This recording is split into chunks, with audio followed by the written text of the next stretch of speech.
Have you ever pushed someone so far into the shadows that they had no choice but to bite back? When a 250-pound exhausted waitress snapped and threw a tray of scalding soup onto the pristine silk dress of Boston's most feared Mafia fiancée, everyone expected her to be dead by dawn. But the underworld doesn't operate on logic, and neither does dangerous obsession. This is the true story of spilled, blood-shattered expectations, and the chilling 4 words that changed everything. There is a specific kind of invisibility reserved for overweight women in high-end spaces. Chloe Bennet knew this invisibility intimately. At 260 pounds, standing 5'4", she was both the largest object in any room and the one most thoroughly ignored. Chloe worked at Laura, an outrageously overpriced velvet-draped Italian restaurant nestled deep in Boston's North End. It was the kind of establishment where politicians dined alongside organized crime figures, washing down plates of truffle risotto with $4,000 bottles of Barolo. The waitstaff at Laura usually looked like they had just stepped off a Milan runway, tall, angular, and effortlessly gliding between the closely packed tables. Chloe, with her wide hips, thick thighs, and a waist that strained against the stiff black fabric of her uniform apron, was the glaring exception. She had only gotten the job because the owner, Lorenzo Bianchi, owed her late father a favor from 30 years ago.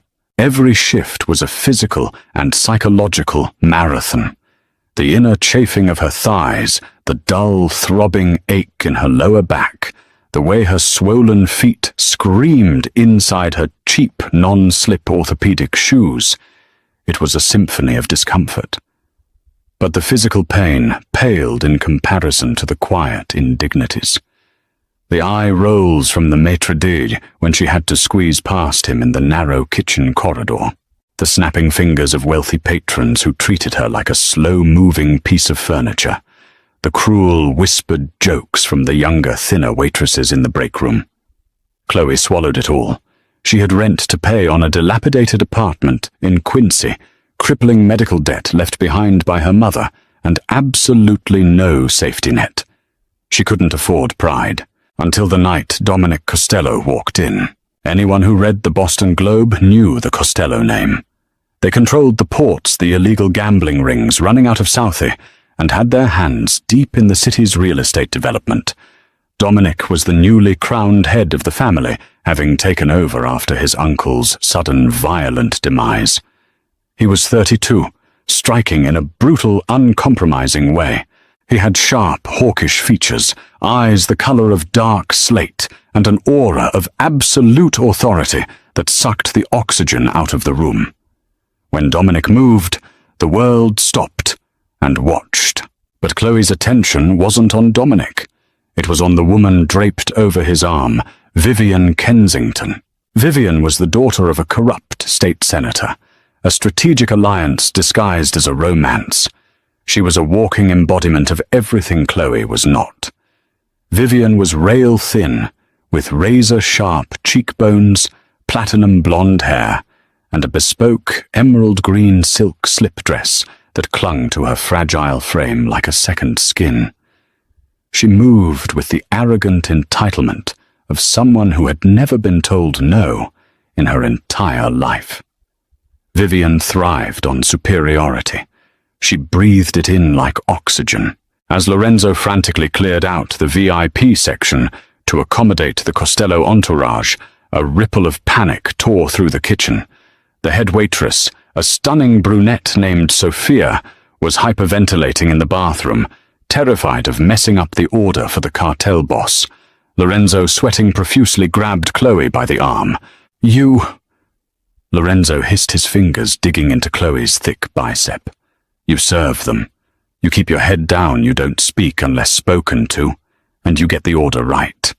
If you screw this up, Chloe, I don't care about the debt I owed your father. You're done."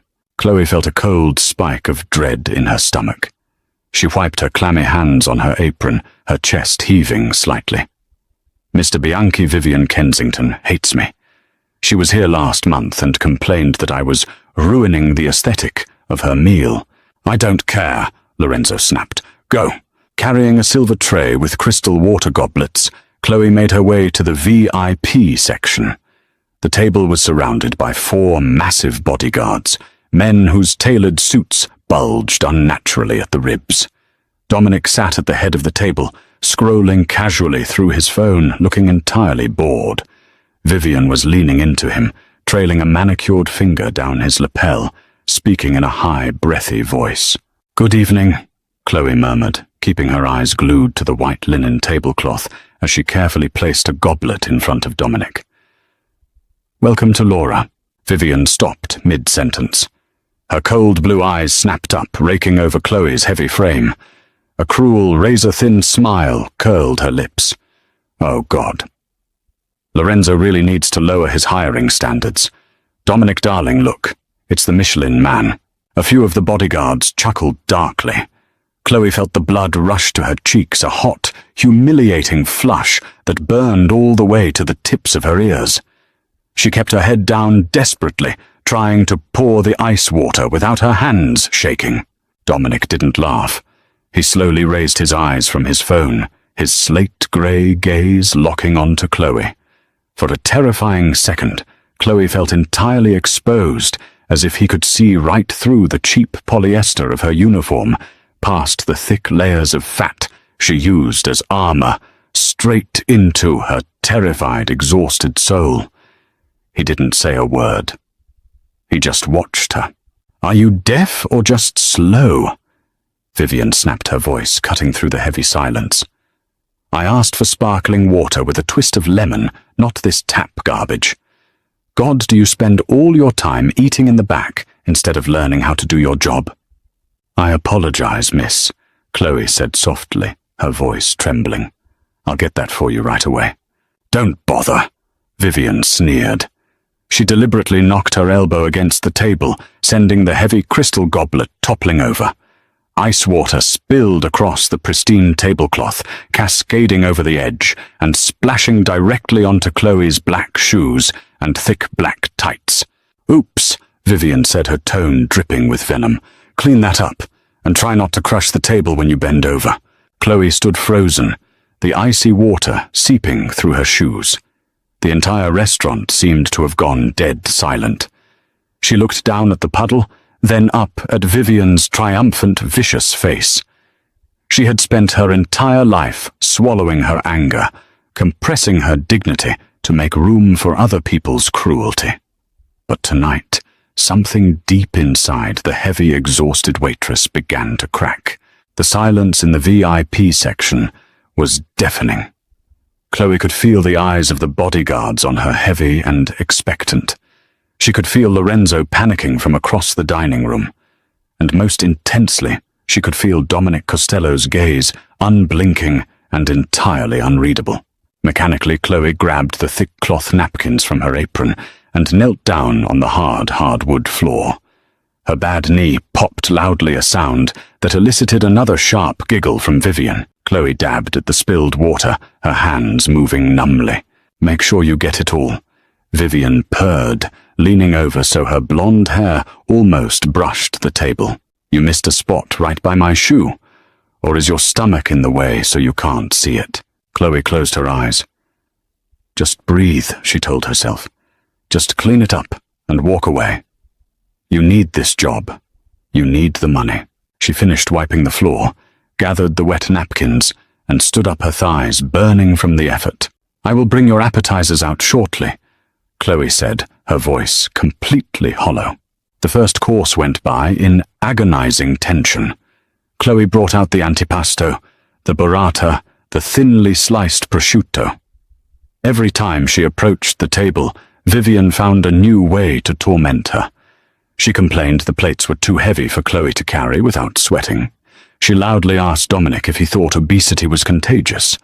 Through it all, Dominic remained eerily silent.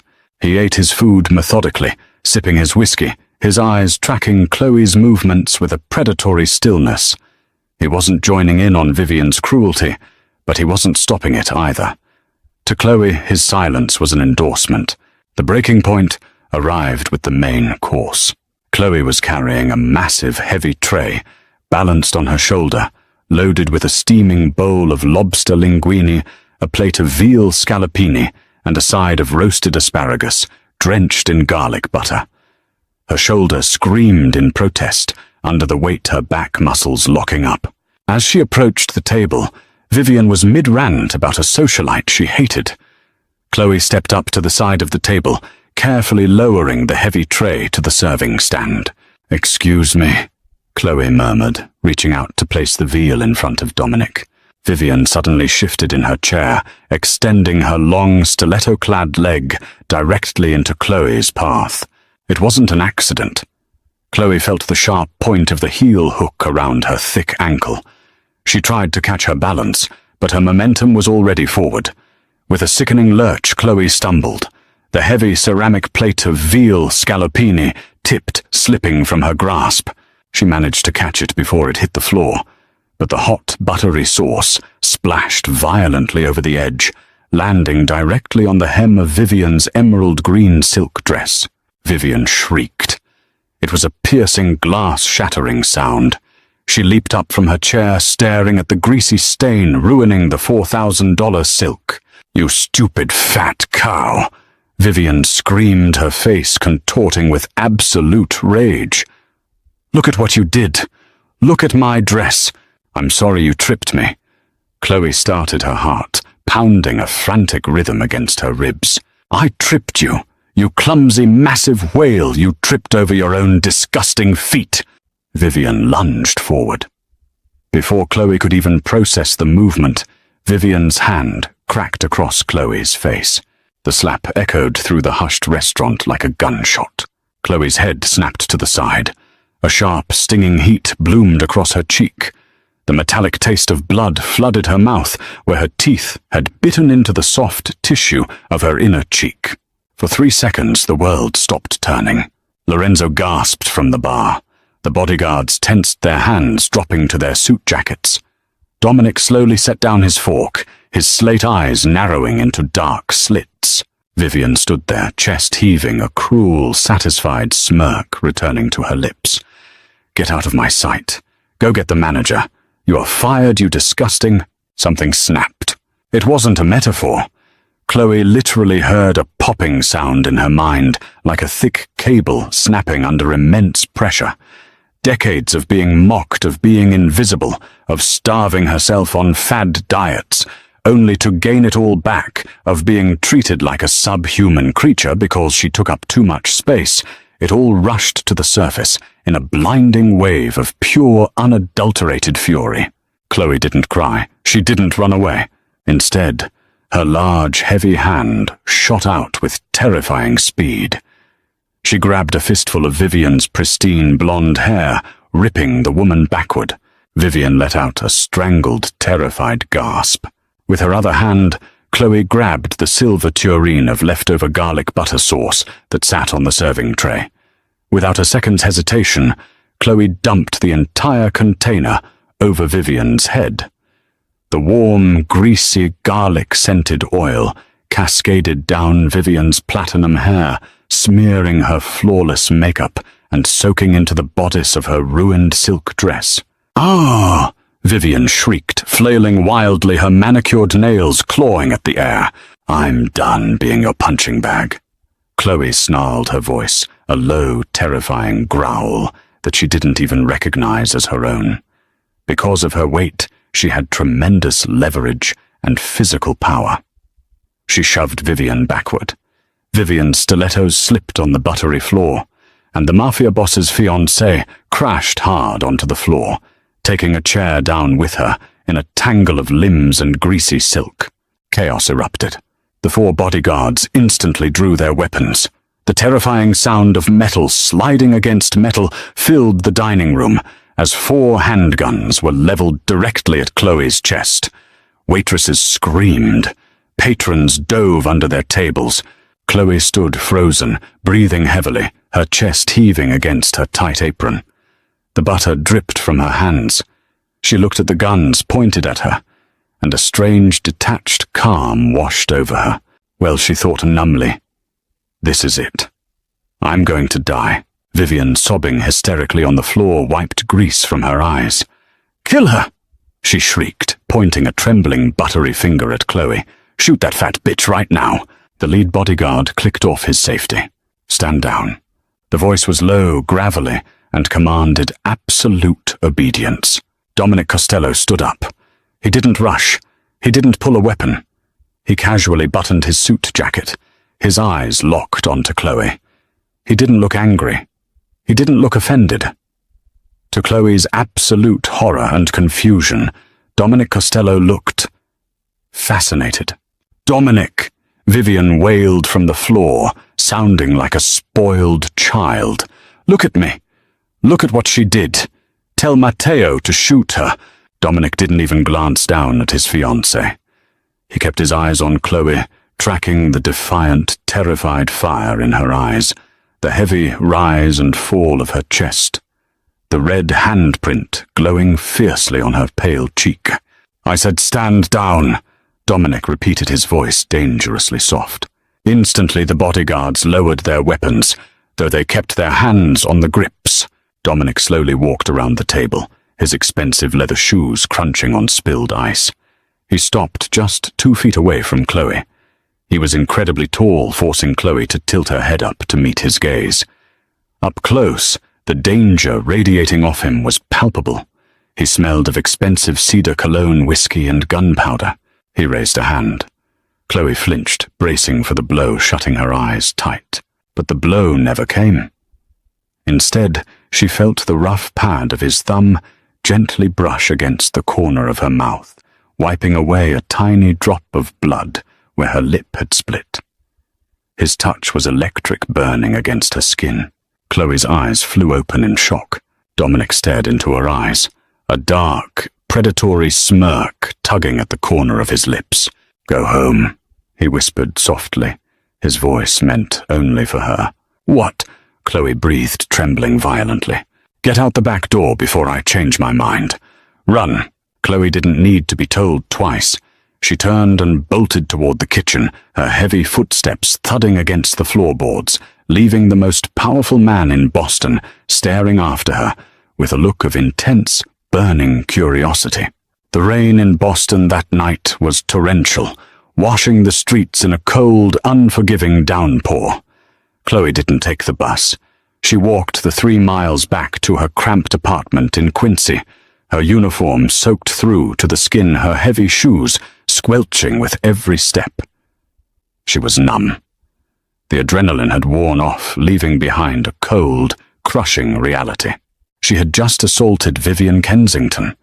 She had humiliated the fiancé of the head of the Costello family in front of his men. Women had disappeared into the Charles River for much, much less. By the time she reached her apartment, a miserable ground floor unit with peeling beige wallpaper and a radiator that clanked loudly, she was shivering uncontrollably. She locked the deadbolt.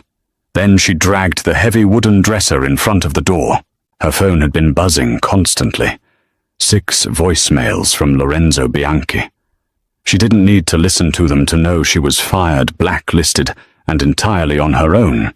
Chloe stripped off her wet uniform, leaving it in a pathetic pile on the bathroom floor. She caught a glimpse of herself in the cracked mirror above the sink. The red mark from Vivian's hand was turning into a bruised, purplish shadow on her round cheek. She stared at her broad shoulders, the rolls of flesh around her middle, the heavy curve of her hips. Society told her she was weak because of her size. But tonight, that weight, that mass, had given her the strength to throw a monster down. For a brief, fleeting second, she felt a surge of fierce pride. Then the terror returned. She put on an oversized grey sweatpants and an old faded t-shirt. She dragged a battered suitcase from under her bed and started throwing things into it. Socks, underwear, her mother's old silver locket, the envelope with her meager savings, $340 in loose 20s. It wasn't enough to get far, but maybe she could take a Greyhound bus out of state. Vermont, or maybe Ohio. Somewhere the Costello family wouldn't bother to look. Bang, bang, bang! Chloe froze. The cheap t-shirt slipped from her fingers. Bang, bang, bang! It was 3 sharp, rhythmic knocks on her apartment door. Not the frantic pounding of a landlord, but the calm, authoritative knock of someone who knew exactly who was inside and knew they had nowhere to run. Her heart slammed against her ribs like a trapped bird. She backed away from the door, grabbing a heavy cast-iron skillet from the cramped kitchenette. It was a pathetic weapon against Mafia hitmen, but she wasn't going to go down without a fight. Chloe, the voice penetrated the thin wooden door. It wasn't a thug. It wasn't Matteo, the bodyguard. It was him, Dominic Costello. Chloe's breath hitched. Why was he here? Why the boss himself? Did he come to pull the trigger, personally, to avenge Vivian's honor? I know you're in there, Chloe. Dominic's voice was smooth, carrying effortlessly over the sound of the rain lashing against the windows. Your heart is beating so loud I can hear it through the wood. Move the dresser. Open the door. Go away, Chloe screamed, her voice cracking with pure terror. I've called the police. A low, dark chuckle echoed from the hallway. No, you haven't. And even if you did, the Quincy precinct captain is on my payroll. He wouldn't dispatch a car here if you were on fire. Open the door, Chloe. I am not going to ask a 3rd time. If Matteo kicks this door down, he'll likely break it, and then you'll have to pay your landlord for the damages. The terrifying pragmatism of his threat broke her resolve. She was trapped. She was just a fat, broke, exhausted waitress, and he was a god in this city. With shaking hands, Chloe set down the skillet. She pushed the heavy dresser aside, unlocking the deadbolt with a loud click. She pulled the door open a few inches. Dominic stood in the dim, flickering light of the hallway. He had ditched the suit jacket and tie. He wore a crisp, dark button-down shirt, the top buttons undone, revealing a glimpse of dark ink across his collarbone. He looked lethal, relaxed, and impossibly handsome. The bodyguard Matteo stood silently a few feet down the hall, arms crossed, staring straight ahead. "May I come in?" Dominic asked politely, though the look in his eyes made it clear it wasn't a request. Chloe stepped back, silently clutching her oversized t-shirt as if it could protect her. Dominic stepped into the tiny, dingy apartment. He seemed too large for the room, his presence completely overpowering the space. His slate eyes swept over the peeling wallpaper, the leaky ceiling, and finally settled on the half-packed suitcase on the bed. "Going somewhere?" he asked mildly, clasping his hands behind his back. "Are you going to kill me?" Chloe blurted out, her voice trembling. "Because if you are, just do it. Don't play games with me. I know I humiliated her. I know I signed my own death warrant." Dominic turned to look at her. He studied her face, taking in the bruised cheek, the messy hair, her wide, terrified brown eyes. He took a slow, deliberate step toward her. Chloe instinctively backed up until her spine hit the cheap drywall. He stopped right in front of her. He reached out, and Chloe flinched, but he only raised his hand to gently trace the outer edge of the bruise Vivian had left. "Kill you," Dominic murmured, his voice a low, mesmerizing rumble. "Chloe, do you have any idea how much I despise Vivian Kensington?" Chloe blinked, her brain misfiring. What? "She is a spoiled, screeching parasite," Dominic said, coldly dropping his hand. "My family arranged the engagement for political cover. I endure her because she serves a purpose. But tonight, watching her complain, watching her abuse my staff, watching her treat you like dirt beneath her shoes, it was exhausting." He stepped closer, the scent of cedar and whiskey wrapping around Chloe. And then Dominic whispered, his eyes flashing with a dark, dangerous heat. "You grabbed her. I watched a woman who has been told her entire life to be small finally realize how big she actually is. You pinned a senator's daughter to the floor and covered her in grease. It was the most magnificently violent thing I have seen in years. I lost my temper." Chloe stammered, entirely lost in the gravitational pull of his presence. She tripped me. She slapped me, and you retaliated. Dominic said, a genuine smile finally breaking across his stoic features. It made him look devastating. You didn't cower. You didn't cry. You fought back. I respect power, Chloe. And what you did tonight was an absolute display of power. He reached into his pocket and pulled out a thick envelope, tossing it onto the small kitchenette counter. What is that? Chloe asked, staring at it. $50,000, Dominic said casually. Cash. Consider it an apology for my fiancé's behavior and severance pay for Lorenzo firing you. Chloe's jaw dropped. 50,000, I can't take that. You can and you will, Dominic commanded softly. But that is not the only reason I am here. Chloe's breath caught. Why are you here? Dominic reached out his large, calloused hands, gripping Chloe's thick waist. He didn't hesitate or show disgust. He gripped her firmly, pulling her slightly forward, so she was pressed against his chest. Chloe gasped at the contact, a jolt of pure electricity shooting straight to her core. No man had touched her in years, and certainly no man like him. Because I want you, Dominic whispered, lowering his head so his lips were mere inches from her ear. I am surrounded by thin, hollow, fragile people who only know how to take. But you are real. You are solid. And the fire in your eyes when you threw her to the ground, it woke something up inside me, Chloe. Something very dark and very permanent. He pulled back just enough to look into her eyes. The slate grey of his irises was burning with a terrifying, possessive intensity. Tomorrow morning, a car will be outside this apartment. Dominic stated his tone, leaving no room for argument. You are not running to Ohio. You are not packing this bag. You are coming to my estate. I am going to put you under my protection. Dominic, you have a fiancé. Chloe whispered, her mind spinning wildly. You're a Mafia boss. I'm a fat, broke waitress. This doesn't make sense. I make the rules in this city. Dominic said, his grip tightening slightly on her waist, sending a flush of heat radiating through her body. And as of tonight, my rule is simple. You belong to me now.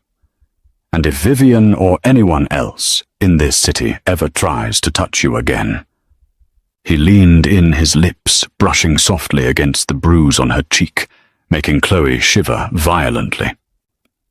I will burn their entire world to the ground.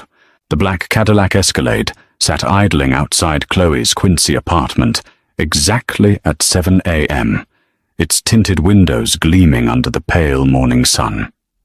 Matteo, the stoic bodyguard from the restaurant, stood by the open rear door. He didn't sneer, didn't judge the peeling paint of her building, and didn't mock the fact that Chloe was wearing her only clean outfit, a faded navy blue cardigan and stretch denim jeans that had seen better days. He simply offered a respectful nod. Miss Bennett, the boss is expecting you. Stepping into the leather-scented interior of the SUV felt like crossing the event horizon of a black hole. There was no going back to the invisible, exhausted life she had known. As the car merged onto the I-93, carrying her toward Brookline, Chloe clutched the heavy envelope of cash in her lap. $50,000. It was more money than her mother had made in 2 years of scrubbing floors. It felt like blood money, but it also felt like freedom. The Costello estate was a sprawling, fortified compound tucked behind 10-foot-high wrought-iron gates and ancient oak trees. It was a fortress disguised as a 1920s Tudor mansion. When the heavy mahogany front doors opened, Chloe was greeted by a petite, fiercely elegant older woman named Rosa, who managed the estate's staff. "Welcome, Bella," Rosa said warmly, taking Chloe's battered suitcase without a hint of condescension. "Mr. Costello had the East Wing prepared for you. I have also taken the liberty of stocking your closets." Chloe followed Rosa up the grand, sweeping staircase, her thick thighs brushing together beneath her jeans, feeling the acute, heavy awareness of her own body in this palace of glass, marble, and impossible wealth. The suite Rosa led her into was larger than Chloe's entire apartment building. But it was the closet that stopped Chloe in her tracks. It wasn't filled with the standard sample-sized designer wear that women like Vivian Kensington flaunted. Hanging on the velvet racks were dozens of custom-tailored garments, silk robes, cashmere sweaters, tailored slacks, and flowing dresses, all meticulously sized for a plus-size woman. There were wide calf leather boots, high-end supportive lingerie, and soft cotton loungewear. Dominic had these flown in overnight from a boutique in New York, Rosa noted, catching Chloe's stunned expression. He was very specific about your measurements. He wants you comfortable. He wants you to know you belong here. Tears pricked the corners of Chloe's eyes. For 26 years, the world had demanded she shrink, apologize, and hide her bulk under cheap, shapeless polyester. Dominic Costello had looked at her and built a wardrobe meant to worship her exactly as she was. But outside the serene walls of her new suite, the Costello syndicate was tearing itself apart over her arrival. In the soundproofed basement of the estate, Dominic sat at the head of a long steel table. The air was thick with cigar smoke and tension. Across from him sat Silvio, his underboss, a ruthless man who managed the family's extortion rackets in the Seaport district. "You're out of your mind, Dom," Silvio spat, slamming his hand on the table. "Senator Charles Kensington called me at 3 in the morning. Vivian is hysterical. The DA is threatening to look into our South Boston zoning permits. And for what you threw a political alliance down the drain for a waitress who belongs in a bakery, the other capos around the table shifted uncomfortably, waiting for the explosion. Dominic slowly exhaled a plume of blue smoke, his slate eyes dead and utterly devoid of warmth. "Careful, Silvio. You are speaking about the woman sleeping under my roof. She's a liability," Silvio shot back, emboldened by his own anger. "You humiliated the senator's daughter in front of your own men. We look weak. We look like we're being led by a man thinking with his..." In a blur of motion so fast it defied his large frame, Dominic lunged across the steel table. His hand clamped around Silvio's throat like a steel vice, cutting off the underboss's words with a sickening gurgle. Dominic dragged Silvio halfway across the table, knocking over ashtrays and whiskey glasses. "I am the head of this family," Dominic whispered, his voice a lethal vibrating hum that commanded absolute terror. "I dictate our alliances. Kensington needs my money for his re-election campaign far more than I need his political cover. If he wants to pull the DA on us, I have enough blackmail on his offshore accounts to bury him in federal prison until he rots. And as for Chloe..." Dominic tightened his grip until Silvio's face turned a violent shade of purple. "She is under my protection. If any man in this room or any soldier on the street speaks of her with anything less than absolute reverence, I will personally remove their tongue. Do we have an understanding?" Dominic released him. Silvio collapsed back into his chair, gasping desperately for air, clutching his bruised throat and nodding frantically. "Good." Dominic adjusted his cuffs, his demeanor instantly returning to icy calm. "Clean up this mess. I have a guest to attend to." When Dominic entered Chloe's suite an hour later, the violence was entirely washed from his aura. Chloe was standing by the floor-to-ceiling window, wearing a deep burgundy silk wrap dress that draped flawlessly over her wide hips and heavy bust, clinging to her thick curves in a way that made her look like a Renaissance painting. Dominic stopped in the doorway, his breath catching in his throat. The raw, heavy beauty of her struck him like a physical blow. "You look..." Dominic murmured, stepping into the room, his eyes dark with undisguised hunger. "Exactly as you were meant to." Chloe turned her heart hammering against her ribs. "Dominic, this is too much. The clothes, the room. Why are you doing this? I'm just a nobody." Dominic closed the distance between them. He reached out his large hands, resting on her waist, pulling her flush against him. He loved the solid, substantial feel of her. He loved that she wasn't fragile. "You are not a nobody, Chloe. You are the only real thing in a world of plastic and lies," he said, his thumb tracing her jawline. "I've spent my life surrounded by people who smile at me while plotting to slit my throat. But you spilled grease on a senator's daughter because you demanded your own dignity. You're fiercely brave. And you are mine." He leaned down, and for the first time his lips claimed hers. It wasn't a gentle probing kiss. It was a brand. It was hungry, possessive, and entirely consuming. Chloe gasped, her hands instinctively wrapping around his broad shoulders, melting into the sheer, overwhelming heat of the city's most dangerous man, laying claim to her soul. 3 days passed in a surreal, intoxicating haze. Chloe remained within the fortified walls of the Brookline estate. She ate meals prepared by a private chef, swam in the indoor heated pool, and spent her nights wrapped in Dominic's heavy protective embrace. He was obsessed with her body, tracing the stretch marks on her stomach, with quiet reverence, kissing the heavy flesh of her thighs, as if she were a goddess to be worshipped, rather than a secret to be hidden. For the first time in her life, Chloe didn't feel fat. She felt powerful. She felt desired. But outside the gates, Vivian Kensington's rage was metastasizing into sheer, unadulterated madness. The socialite had spent 3 days hiding in her father's Beacon Hill penthouse, scrubbing garlic butter from her scalp and staring at her bruised ego in the mirror.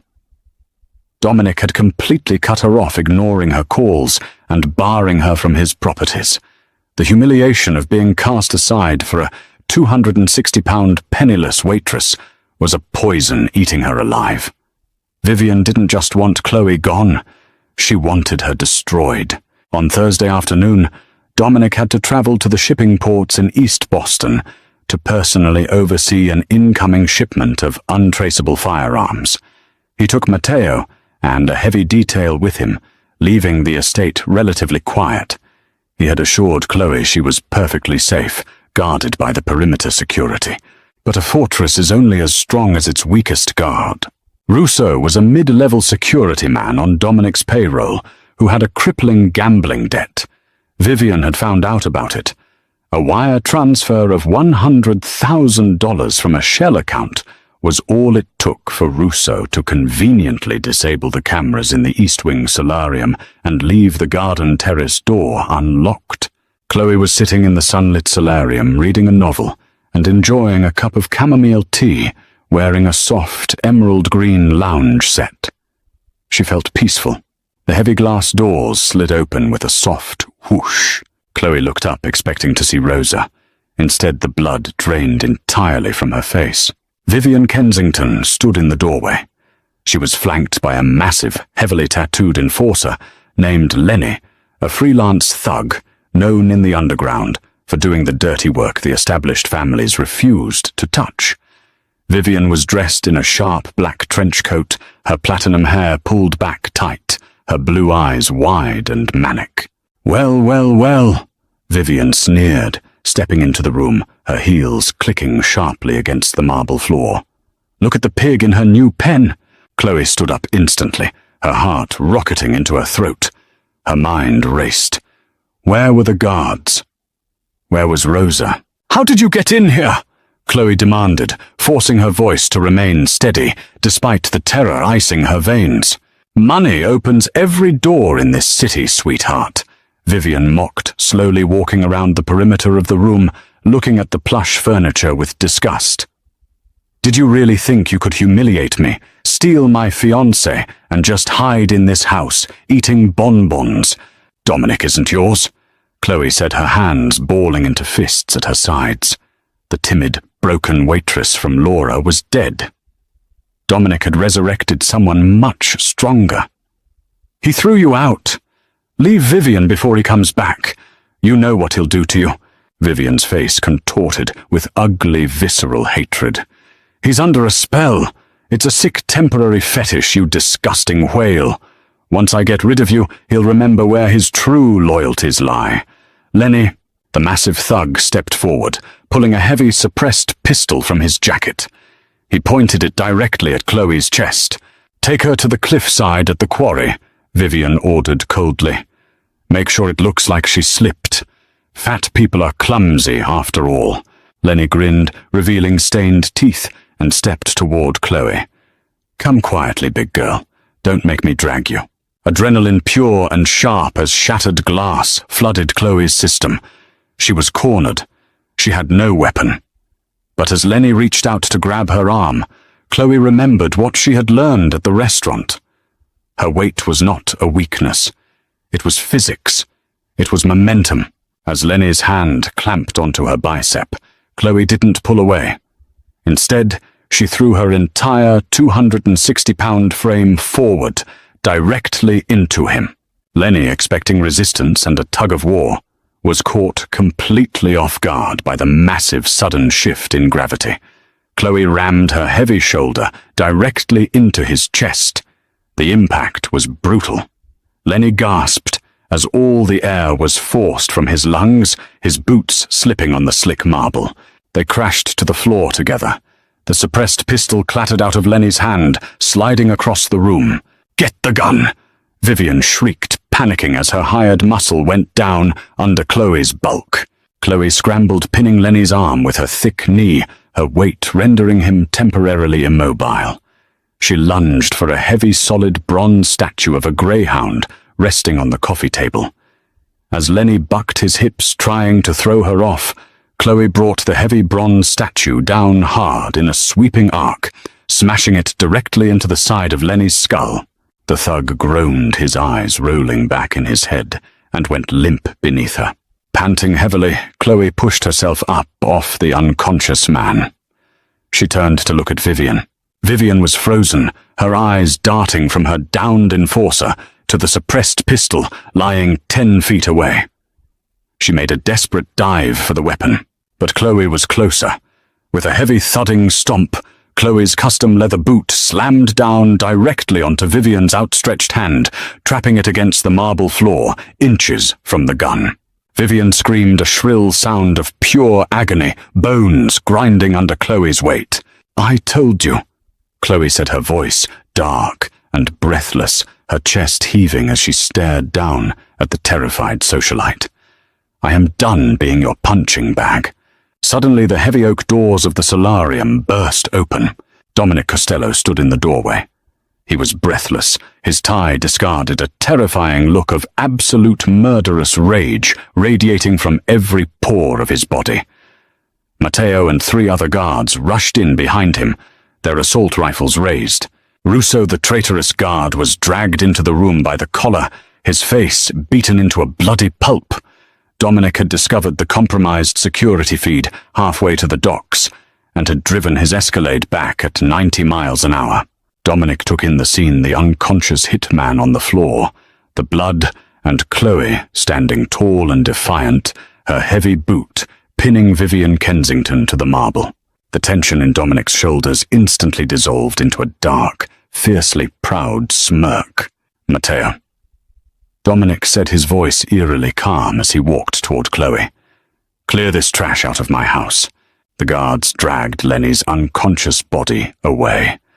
Matteo grabbed Vivian by the hair, hauling the sobbing, terrified woman to her feet. "Dominic, please," Vivian wailed, cradling her crushed hand. "She attacked me. You have to believe me." Dominic didn't even look at Vivian. He stepped up to Chloe, gently taking the heavy bronze statue from her trembling hands and setting it aside. He pulled her into his chest, wrapping his arms around her waist, kissing the top of her head. "Take the senator's daughter to the basement."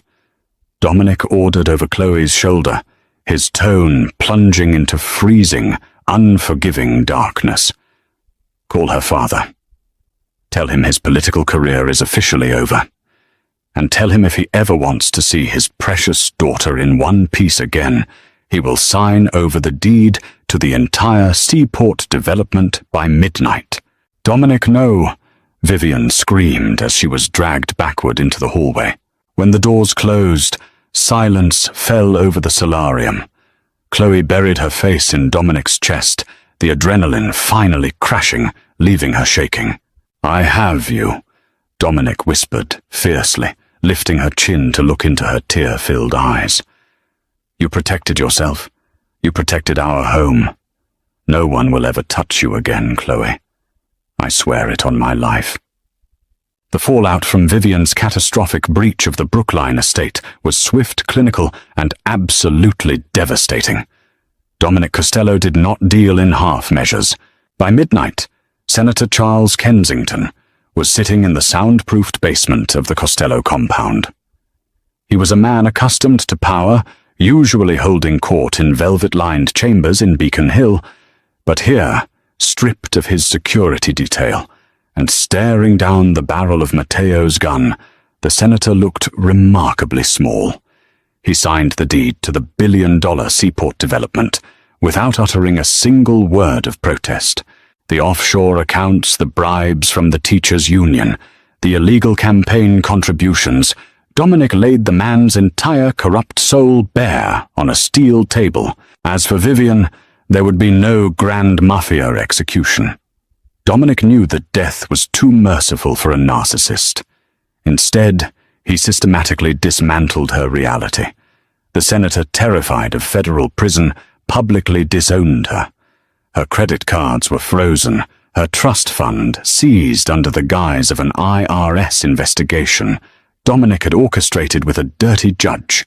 Vivian Kensington, the untouchable socialite, was quietly shipped off to a dilapidated state-run psychiatric facility in rural Maine, stripped of her silk dresses, and her arrogance left with nothing but the haunting memory of the heavy waitress who had stolen her crown. But the removal of the Kensingtons created a dangerous vacuum, and in the underworld, vacuums are filled with blood. A week after the solarium attack, the tension within the Costello syndicate reached a boiling point.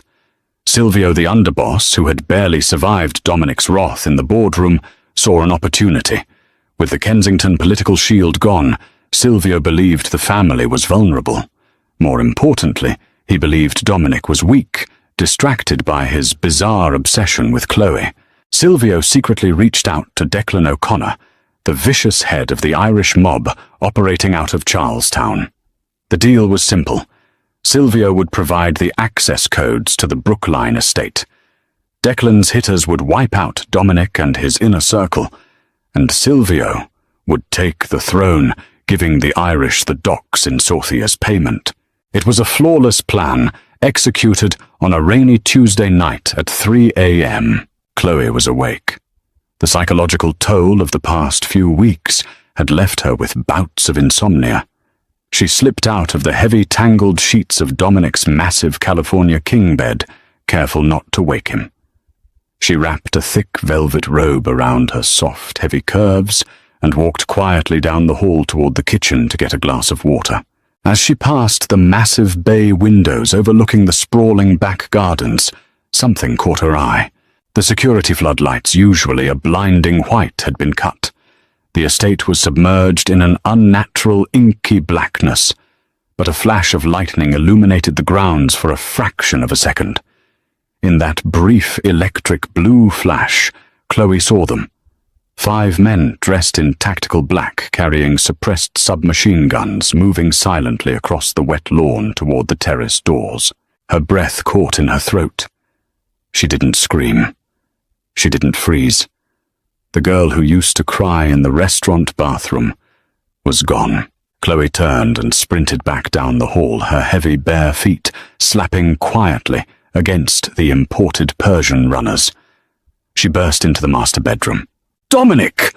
she hissed, shaking his broad shoulder violently. Dominic was awake instantly, the sleep vanishing from his slate eyes in a millisecond. He didn't ask questions. He read the pure urgency in her face. 5 men, armed, in the garden. Chloe breathed, her chest heaving. The lights are cut. Dominic rolled out of bed, pulling a heavy Glock 19 from the biometric safe on his nightstand. He tossed a smaller silver revolver to Chloe. "Stay behind the oak armoire. Do not come out." The next 10 minutes were a symphony of violence. The assassins breached the first floor, but Dominic and his night guard, Matteo, were already waiting in the shadows of the grand staircase. The silence of the house was shattered by the deafening roar of unsuppressed gunfire. Wood splintered. Glass shattered. The smell of cordite and copper flooded the air. Upstairs, Chloe gripped the cold silver of the revolver. Her hands shook, but she kept her eyes glued to the bedroom door. Suddenly the door handle turned. A sixth man, a straggler who had scaled the balcony, slipped into the room. He was looking toward the hallway, his gun raised, unaware of the heavy woman standing perfectly still in the dark corner. He took one step toward the bed. Chloe didn't hesitate. She raised the heavy revolver, leveled it at the center of the man's mass, and pulled the trigger. The kickback bruised her palm, the gunshot ringing in her ears like a physical blow. The intruder dropped instantly, a dark stain spreading across the expensive carpet. The gunfire downstairs ceased. Footsteps pounded up the stairs. Dominic burst into the room, covered in drywall dust and a splatter of blood that wasn't his. He saw the dead hitman on the floor, and then he saw Chloe, still holding the smoking gun, her chest rising and falling heavily beneath her velvet robe. Dominic walked over to her, his breathing ragged. He took the gun from her trembling hand and set it on the dresser. Then he grabbed her face in both hands, kissing her with a fierce, desperate, terrifying passion. Silvio gave them the codes. Dominic growled against her lips, his eyes burning with lethal clarity. "He thought you made me weak. He thought you were a liability."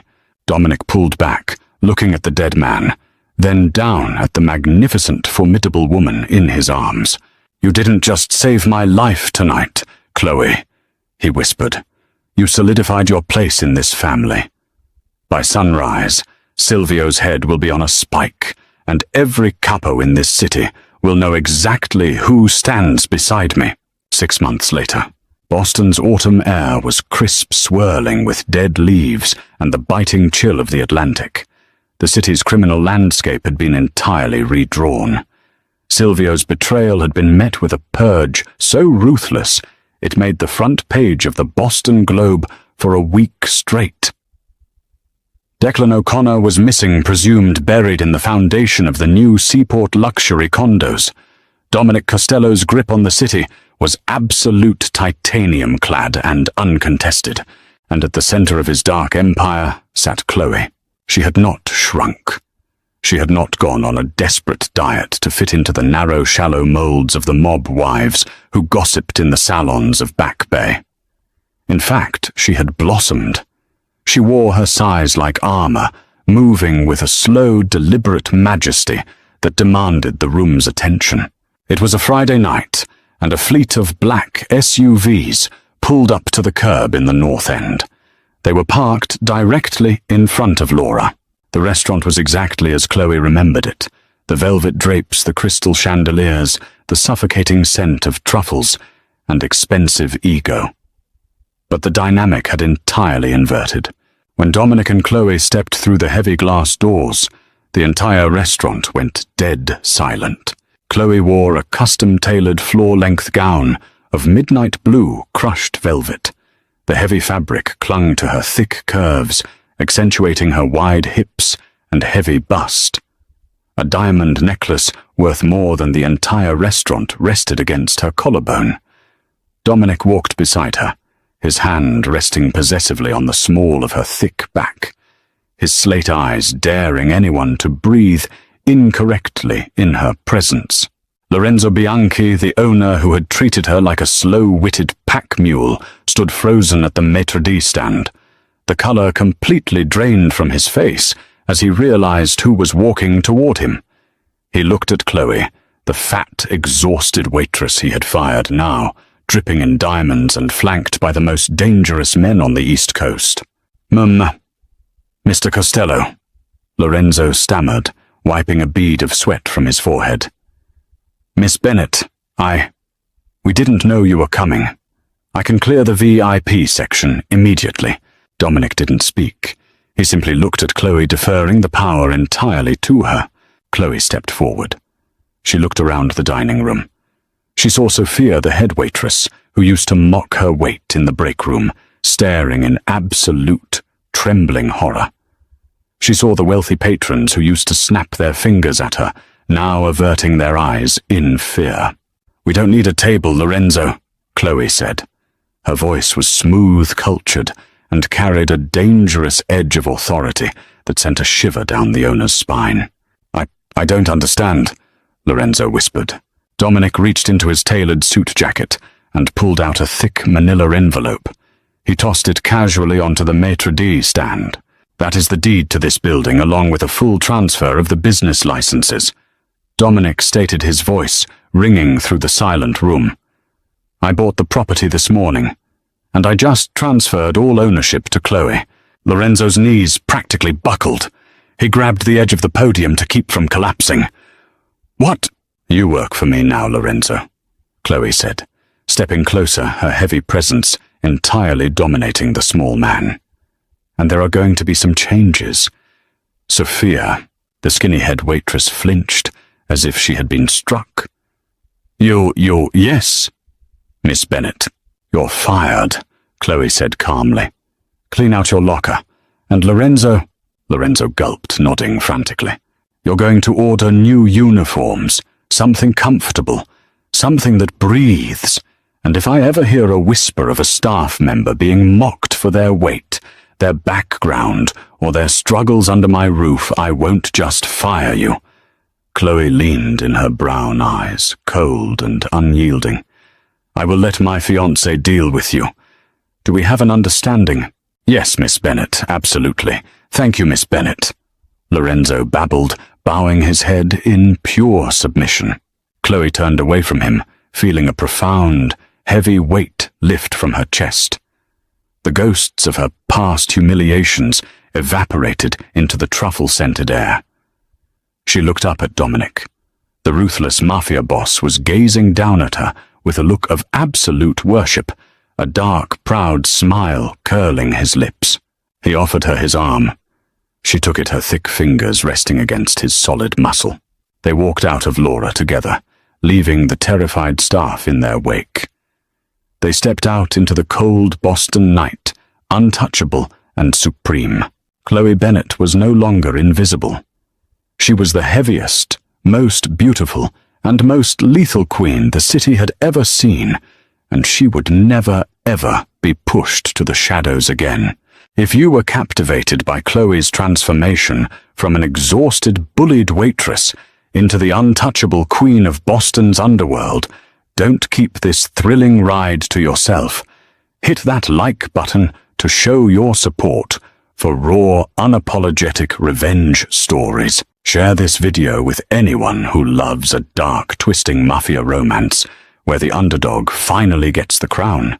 Make sure to subscribe to our channel and ring the notification bell so you never miss out on our explosive true-life dramas.